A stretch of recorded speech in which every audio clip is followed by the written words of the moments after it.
Price lot. ஒரு பெரிய manufacturing கம்பெனியோட ப்ரொப்ரைட்டர் இன்னொரு சிட்டிக்கு பிஸ்னஸ் ட்ரிப் போயிருந்தாராம். போயிட்டு அது அப்போ சண்டே வந்ததுனால அங்கேருந்து ஒரு சர்ச்சுக்கு போனாராம். அங்கே மெசேஜ்லாம் பயங்கரமாக இருந்ததுதான். முடிஞ்ச பிறகு பாஸ்டர்கிட்ட போய் இவர் தன்னை இன்ட்ரடியூஸ் பண்ணிவிட்டு, இது மாதிரி உங்களோட மெசேஜ் ரொம்ப சூப்பராக இருந்துச்சு, நிறைய ரெவலேட்டரியாக இருந்துச்சு, எனக்கு யூஸ்ஃபுல்லாக இருந்துச்சு. ஆனால் ஒன்று நான் ஆட் பண்ண விரும்புகிறேன் பாஸ்டர்.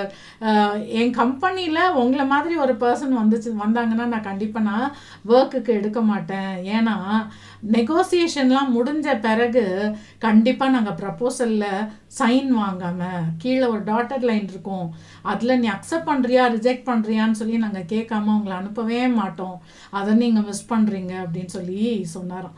ஸோ இன்றைக்கும் கூட நம்ம பைபிள் நம்மளுக்கு உலக பொருள் மெட்டீரியல் வெல்த் பற்றி இன்றைக்கி நிறைய அதில் தான் நம்மளுக்கு நிறைய கான்ட்ரவர்ஷியல் சப்ஜெக்டாக இருக்குது. அதில் நிறைய நம்மளுக்கு ப்ராப்ளம்ஸ் இருக்குது. பைபிளில் ஜீசஸ் ஆக்சுவலாக இந்த மேமன் பற்றி உலக பொருள் பற்றி ஆண்டவர் பேசும்பொழுது கிளியராக அவர் டாட்டட் லைன் போட்டு அதில் நீ சைன் பண்ணு, நீ இதுவா அதுவா அப்படின்னு சொல்லி ஜீசஸ் கேட்டார். ஸோ இன்னைக்கு நம்ம ஜீசஸ் சொல்லி கொடுத்த அந்த ஒரு வேர்ஸை மட்டும் எடுத்து கொஞ்சமாக நம்ம அதை பற்றி உலக பொருள் பற்றி நம்ம என்ன இன்னைக்கு தெரிஞ்சுக்கணும், ஜீசஸ் என்ன சொல்ல வந்தாருன்றதை நம்ம இன்னைக்கு தெரிஞ்சுக்கலாம். ஓகே, இன்னைக்கு மேத்யூ 6:24 ஜீசஸ் சொல்றாரு, 2 எஜமான்களுக்கு ஊழியம் செய்ய ஒருவனாலும் கூடாது. ஒருவனை பகைத்து மற்றவனை சிநேகிப்பான், அல்லது ஒருவனை பற்றி கொண்டு மற்றவனை அசட்டை பண்ணுவான். தேவனுக்கும் உலக பொருளுக்கும் ஊழியம் செய்ய உங்களால் கூடாது. இந்த இடத்துல காட் தேவனுக்கும் பிசாசுக்கும் ஊழியம் செய்யக்கூடாதுன்னு சொல்லி பிசாசு அவர் அங்கே செகண்ட் மாஸ்டராக கொண்டு வரல, உலக பொருள். ஸோ அந்த இடத்துல அந்த உலக பொருள் அந்த மெட்டீரியல் வெல்த் மேமனை அங்கே ஜீசஸ் பர்சானிஃபை பண்ணுறாரு. ஜீசஸ்க்கு ஈடாக உலகம் அந்த உலக பொருளுக்கு அங்கே இம்பார்ட்டன்ஸ் கொடுக்குது அப்படின்றத அந்த உலக பொருள்ன்றதை அங்கே பர்சானிஃபை பண்ணுறாரு. 2 விஷயம் சொல்கிறாரு, you can love this or that, you can hold this or that. அதாவது நீ இதை ஸ்நேகிக்க முடியும், இல்லைனா அதை ஸ்நேகிக்க முடியும், இதை பற்றி கொள்ள முடியும், இல்லைனா அதை பற்றி கொள்ள முடியும். 2ல் ஏதாவது ஒன்று தான் நீங்கள் செய்ய முடியுன்றத அந்த இடத்துல ஜீசஸ் கிளியராக சொல்லுகிறார். அங்கே என்ன அது what he meant there sign பண்ணு, you want this or that.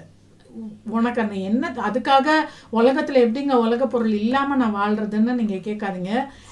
All things in earth எல்லாமே உலகமும் அதில் உண்டான எல்லாமே அவர் உண்டாக்குனது. அவருக்கு தெரியும் நமக்கு எப்போ என்ன. அவர் கிளியராக சொல்கிறார், உனக்கு என்ன வேணுமோ அது எனக்கு தெரியும், அதை சிநேகிக்காதே, அதை பற்றி கொள்ளாதே. அவ்வளோதான். இது 2ஐயும் தான் நம்ம இன்னைக்கு படிக்க போகிறோம். இதை பற்றி ஜீசஸ் என்ன சொல்கிறாருன்னு சொல்லி நம்ம இன்னைக்கு பார்க்கலாம். இதுக்கு 2 வேர்ஸை நம்ம சொல்லலாம். ரொம்ப கிளியராக அதில் யோவான் அன்பின் அப்போஸ்தலன் யோவான் ரொம்ப அழகாய் 1 யோவான் 2ஆம் அதிகாரம் 15-16 சொல்கிறாரு, உலகத்திலும் உலகத்தில் உள்ளவைகளிலும் அன்பு கூறாதிருங்கள். ஒருவன் உலகத்தில் அன்பு கூர்ந்தால் அவனிடத்தில் பிதாவின் அன்பு இல்லை. நம்ம அந்த ஜீசஸ் சொன்ன வசனத்தில் 2 வேர்டு படித்தோம், ஒன்று லவ், இன்னொன்று ஹோல்டு. இந்த இடத்துல அன்பின் அப்போஸ்தலன்ல அவர் அன்பை பற்றி சொல்கிறாரு. ஒன்று நீங்கள் உலகத்தையும் அதில் இருக்கிறவைகளிலையும் அன்பு கூறுங்க, லவ் பண்ணுங்க, இல்லைன்னா ஆண்டவர் அன்பு கூறுங்க. அதுவும் இதுவும் அது இருந்துச்சுன்னா இது இருக்காதுன்னு கிளியராக சொல்கிறார். உலகத்திலும் உலகத்தில் உள்ளவைகளிலும் அன்பு கூர்ந்தால் அவனிடத்தில் பிதாவின் அன்பு இல்லைன்னு பைபிள் நமக்கு சொல்லுது. சரியா? ஸோ உலகத்தில் எந்த பாஸ்டர்ஸ் என்ன சொல்லி கொடுத்தாலும் அதை பற்றி நம்மளுக்கு தேவையில்லை. பைபிள் நமக்கு சொல்லி கொடுக்குது, நீ இதை நேசித்தால், நீ பணத்தை நேசித்தால், பொருளை நேசித்தால், ஆஸ்தியை நேசித்தால் உன்னிடத்தில் பிதாவின் அன்பு இல்லை அப்படின்னு கிளியரா ஒரு லைன் ட்ரா பண்றாரு. இதை குறித்து ஜீசஸே ஹோல்டு பண்றதை பற்றி பற்றி கொள்ளுகிறதை பற்றி ஜீசஸ் ஒரு எக்ஸாம்பிள் மேத்யூவில் சொன்னார். 22ஆம் அதிகாரம் 5ஆம் வசனத்தில் அந்த இடத்துல ஜீசஸ் ஒரு குமாரனுக்கு கல்யாணம் செஞ்ச ஒரு ராஜாவை பற்றி சொல்கிறாரு. போய் எல்லாரையும் இன்வைட் பண்ணுறாரு. கல்யாணம் நான் என் பையனுக்கு பண்ண போகிறேன், போய் இன்வைட்டீஸ் எல்லாம் நீ கூட்டிகிட்டு வா, அழைக்கப்பட்டவர்களெல்லாம் நீ அழைச்சிட்டு வான்னு சொல்லி சொல்கிறாரு. அங்கே எல்லாரும் என்ன செய்கிறாங்கன்னா அசட்டை பண்ணுறாங்க. இந்த இன்விடேஷனை, ராஜா கொடுக்குற இன்விடேஷனை அசட்டை பண்ணுறாங்க. என்ன ரிஜெக்ட் பண்ணுறாங்க, என்ன சொல்லி ரிஜெக்ட் பண்ணுறாங்க, எனக்கு வயலுக்கு போகணுன்றான், வியாபாரத்துக்கு போகணுன்றான், என்னென்னமோ ஆளாளுக்கு என்ன செய்கிறாங்க, அப்படியே அசட்டை பண்ணுறாங்க. அதுக்கு பிறகு அவங்கள விட்டுட்டு ஆண்டவர் என்ன செய்கிறாரு, சரி அதில் தான் உனக்கு இன்ட்ரெஸ்ட் இருக்குது, அதுதான் நீ ஹோல்டு பண்ண போகிறோன்னா நீ அதுக்கு போன்னு சொல்லி வேற ஆட்களை அந்த இடத்துல அந்த ராஜா கூட்டிகிட்டு வருகிறதை நம்ம பார்க்குறோம் அருமையானவர்களே.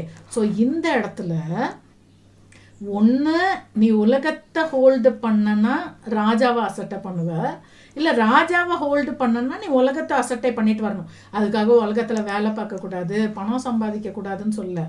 ஹோல்டு எங்கே இருக்குது, எதற்காக நீ ஒரு காரியத்தை செய்கிறாய், அதுதான் அந்த இடத்துல இருக்குது. நீ ராஜாவுக்காக செய்கிறியா இல்லை உலகத்துக்காக செய்கிறியா? ஸோ ராஜாவுக்கு அதுலேயும் மெயினாக வாரத்தில் ஒரு நாள் first day of the week நம்ம ராஜாவுக்கு கொடுக்கணும். அதை கொடுக்காம நீ உலகத்துக்காக ஓடுறிய, எதையாவது ஒரு சாக்கு போக்கு சொல்கிறிய.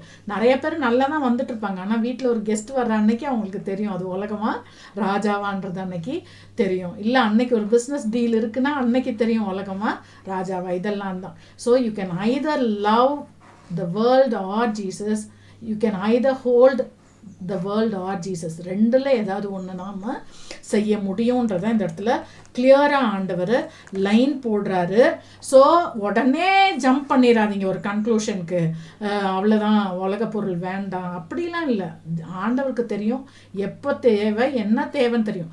ரெண்டு விஷயம் நம்ம இந்த பேசேஜ்லேருந்து நம்ம படிக்கிறோம். இந்த போர்ஷன்லேருந்து ஜீசஸ் சொன்னதை பார்த்தோம், யோவான் சொன்ன பார்த்தோம், ஜீசஸ் சொன்ன அந்த இல்லஸ்ட்ரேஷனை பார்த்தோம்.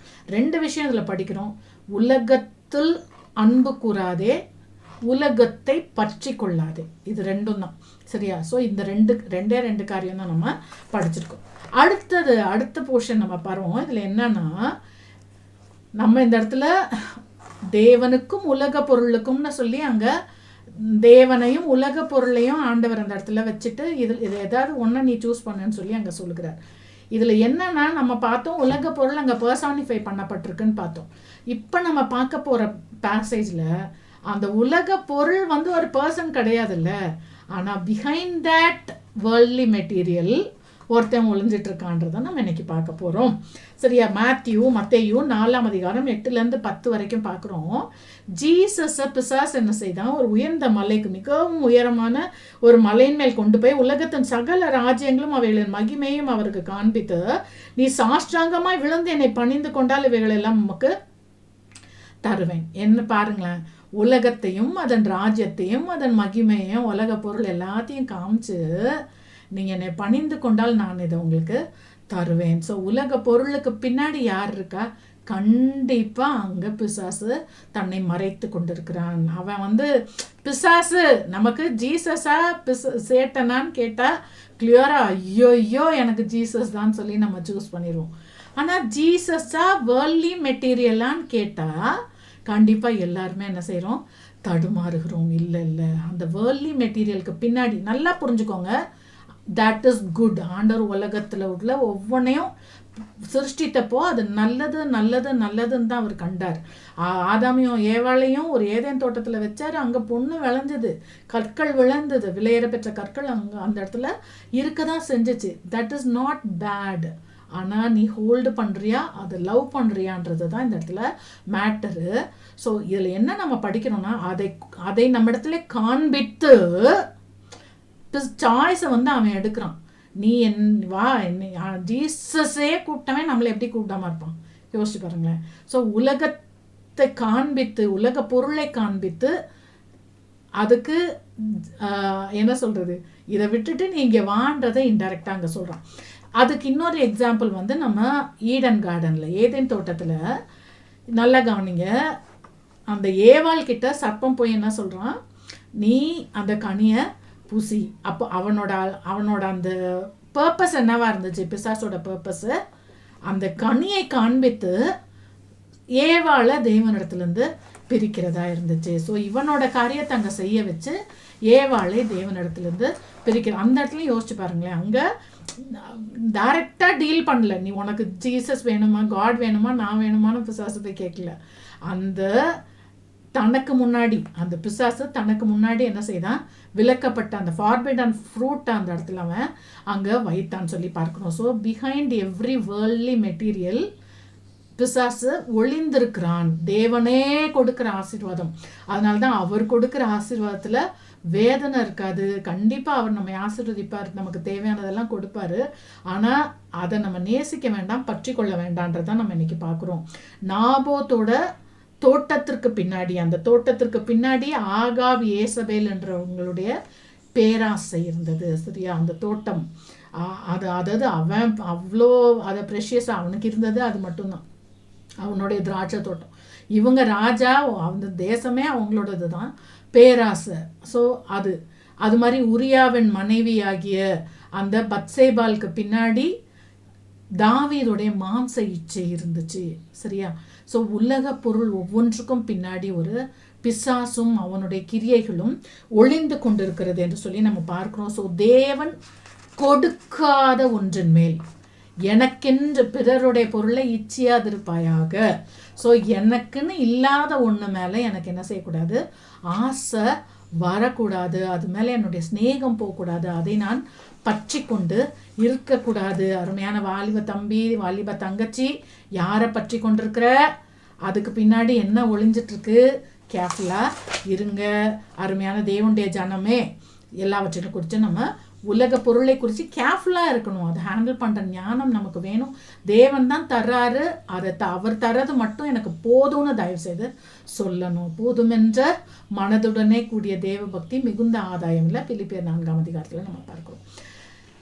அடுத்தது, ஸோ அடுத்த பேசேஜ் நம்ம பார்க்க போகிறோம். பிசாசு எதையுமே நம்மளுக்கு ஃப்ரீயாக கொடுக்கறது இல்லை.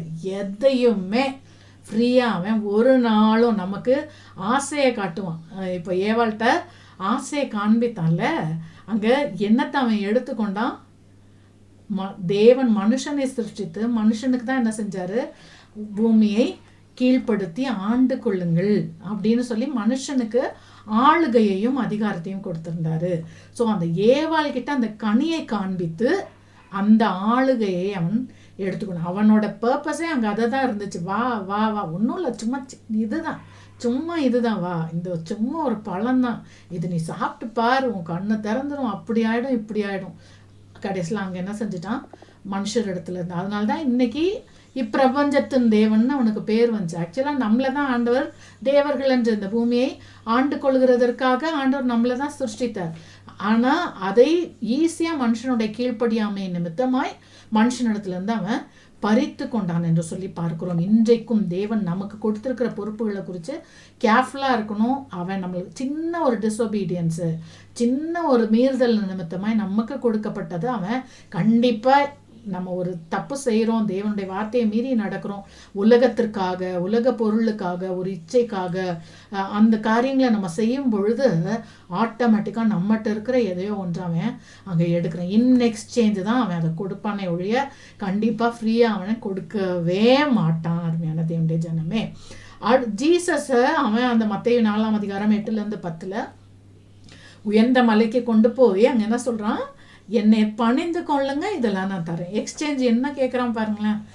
ஒன்றும் இல்லை ஜீசஸ், சும்மா என் காலில் விழுந்து என்னை ஒரே ஒரு தடவை வர்ஷிப் பண்ணிடுங்க, இதெல்லாமே நான் என்ன செஞ்சிடறேன், உங்களுக்கு தந்துடுறேன். அருமையான தேவனுடைய ஜனமே, ஸோ எது உலகத்திற்காக ஜீசஸையே விற்று போட்டுட்ருக்கோமா, நம்ம என்ன பண்ணிகிட்ருக்குறோம், யாரை வணங்கி கொண்டிருக்கிறோம், உலக பொருளை வணங்குறோமா? உலக பொருளை, தங்கத்தையும் வீட்டையும் சொத்தையும் ஆஸ்தியையும் பணத்தையும் தேடி போகிறோன்னா சந்தேகமே இல்லை நம்ம என்ன செய்கிறோம், தேவனை வணங்கலை, உலகத்தை நம்ம வணங்கி கொண்டிருக்கிறோம், உலக பொருளை நாம் வணங்கி கொண்டிருக்கிறோன்னு அர்த்தம்.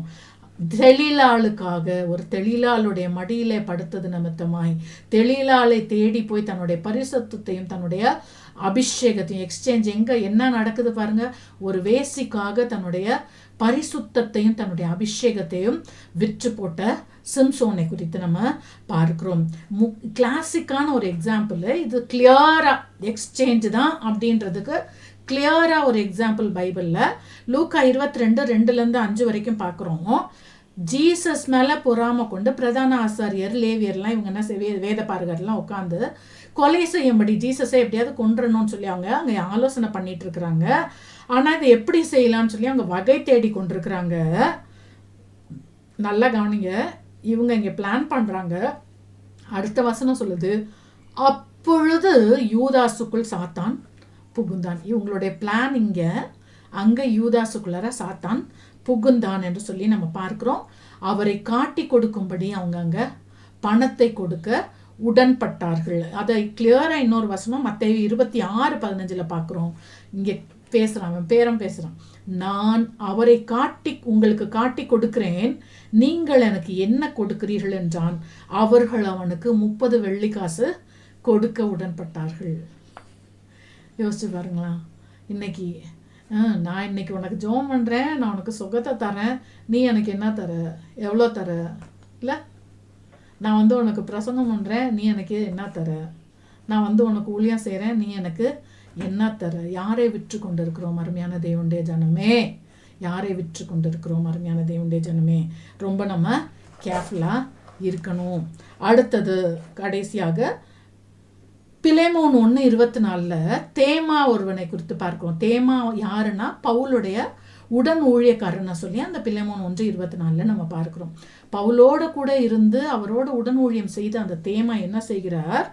2 தீமோத்தேயு 4:10 இந்த பிரபஞ்சத்தின் மேல் ஆசை வைத்து பவுலை விட்டு என்ன செய்கிறார்? அவர் பிரிந்து போய்விட்டார்.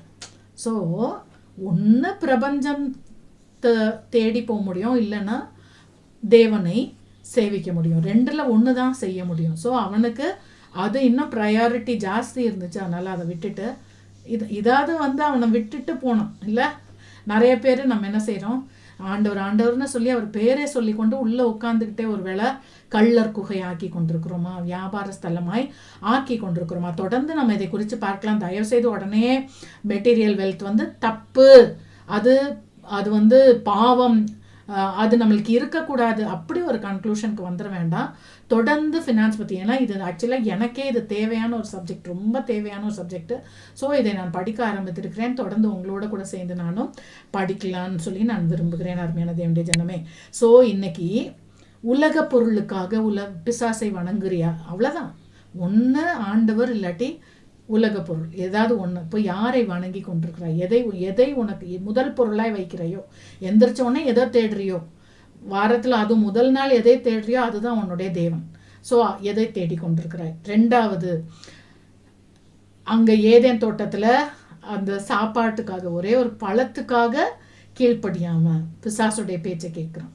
ஏசா ஒருவேளை கூழுக்காக சேஷ்டபுத்திரத்தை பாகத்தை விற்று போட்ட மாதிரி. ஸோ என்ன எக்ஸ்சேஞ்ச்? நீ உன்னோட சாப்பாட்டுக்காக, உன்னுடைய தங்கி இருக்கிறதுக்காக எதை விற்று கொண்டிருக்கிறாய்? தேவனுடைய வார்த்தையை நீ கலப்படம் பண்ணி கொண்டிருக்கிறாயா?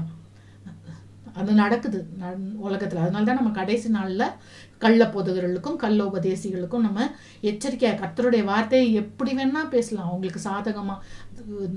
இப்போ பிசாசே கர்த்தருடைய வார்த்தையை வச்சு தான் ஜீசஸ்ட்ட போகிறான். அப்போ இன்றைக்கி நம்மளை குறித்து, நமக்கு போதிக்கிறவர்களை குறித்து நம்ம ரொம்பவே என்ன செய்யணும்? பைபிளுடைய வார்த்தை நமக்கு அந்த அறிவு நம்மளுக்கு இல்லைன்னா ஈஸியாக நம்ம டிசீவ் ஆகிடுவோம். ஸோ கேர்ஃபுல்லாக இருங்க. 3வதாக, தன் மாம்ச இச்சைக்காக, ஒரு வேசிக்காக தன்னுடைய அபிஷேகத்தையும் பரிசுத்தையும் விற்று போட்ட சிம்சோனை போல ஒரு வேளை நம்ம இருக்கிறோமா? அடுத்தது 30 வெள்ளிக்காசுக்காக இயேசுவையே விற்று போட்ட, இயேசுவையே காட்டி கொடுத்த. ஸோ ஜீசஸை ஆண்டவர் சொல்கிறார், உனக்கு கொடுத்தேன் எல்லாமே இலவசமாக செய்யுங்கன்னு தான் ஜீசஸ் சொல்கிறார். போய் இலவசமாக செய்யுங்கன்னு தான் ஜீசஸ் சொல்கிறாரு. ஸோ எதற்காக, எதை? காசுக்காக ஜீசஸையே ஒரு வேளை விற்று கொண்டிருக்கிறோமா, காட்டி கொடுத்து கொண்டிருக்கிறோமா? அடுத்தது தேமாவை போல உலக ஆசைக்காக ஊழியத்தை விட்டுட்டு உலகத்துக்கு பின்னாடி அதையும் இதையும் பண்ணி கொண்டு நம்ம ஊழியத்தை விட்டுட்டு வேற காரியங்களை செய்து கொண்டிருக்கிறோமா? இந்த நாளிலே கர்த்தர் நமக்கு உதவி செய்வாராக. கண்களை மூடுவோம். ஆண்டவரே உமக்கு நன்றி. இந்த நாளிலும் கூட ஆண்டவரே, நீங்கள் எங்களுக்கு கிளியராக இப்போ ஒரு சைன் பண்ண சொல்கிறீங்க. டாட்டட் லைன் எங்களுக்கு முன்னாடி இருக்குது. உலக பொருளா தேவனா? எங்களுக்கு நீங்கள் தான் முக்கியம். அந்த உலக பொருளுக்கு பின்னாடி ஒளிந்து கொண்டிருக்கிறது யாருன்றதை நீங்கள் எங்களுக்கு இன்னைக்கு கிளியராக சொல்லி கொடுத்துருக்குறீங்க. அந்த உலக பொருளை நாங்கள் சிநேகிக்கவோ பற்றி கொள்ளவோ வேணாம். அதை நாங்கள் செய்யலைன்றது எப்படி தெரியும்னா, உங்களை நாங்கள் முழுசுமாய் நேசிப்போம், உங்களை நாங்கள் முழுசுமாய் பற்றி கொள்வோம். உங்களுடைய டைமில் நாங்கள் வேறு எதையும் செய்ய மாட்டோம். உங்களுக்கு கொடுக்க வேண்டிய இடத்த நாங்கள் வேறு எதுக்கும் கொடுக்க மாட்டோம். ஆண்டவரே உமக்கு நன்றி. அதுபோல் பிசாசு எதையும் எங்களுக்கு ஃப்ரீயாக கொடுக்கறதில்ல. நாங்கள் உங்களுடைய வார்த்தையை மீறி நடக்கிறோம், இல்லை ஒரு வேளை உலகத்தை நாங்கள் தேடி நடக்கிறோம் அப்படின்னா அவன் அதுக்கு பின்னாடி எங்களுக்கு நீர் கொடுத்த விலையேற பெற்ற எதையோ ஒன்றை அவன் எடுத்து கொண்டிருக்கிறான் என்ற அறிவை நீங்கள் எங்களுக்கு தந்ததற்காக நன்றி. தொடர்ந்து நீங்கள் எங்களை கைட் பண்ணுங்க, எங்களை ஆசீர்வதிங்க. துதிகன மகிமை நமக்கு செலுத்துக்கிறோம். இயேசுவின் நாமத்தில் ஜெபிக்கிறோம் நல்ல தகப்பனே. ஆமென். God bless you. God bless you.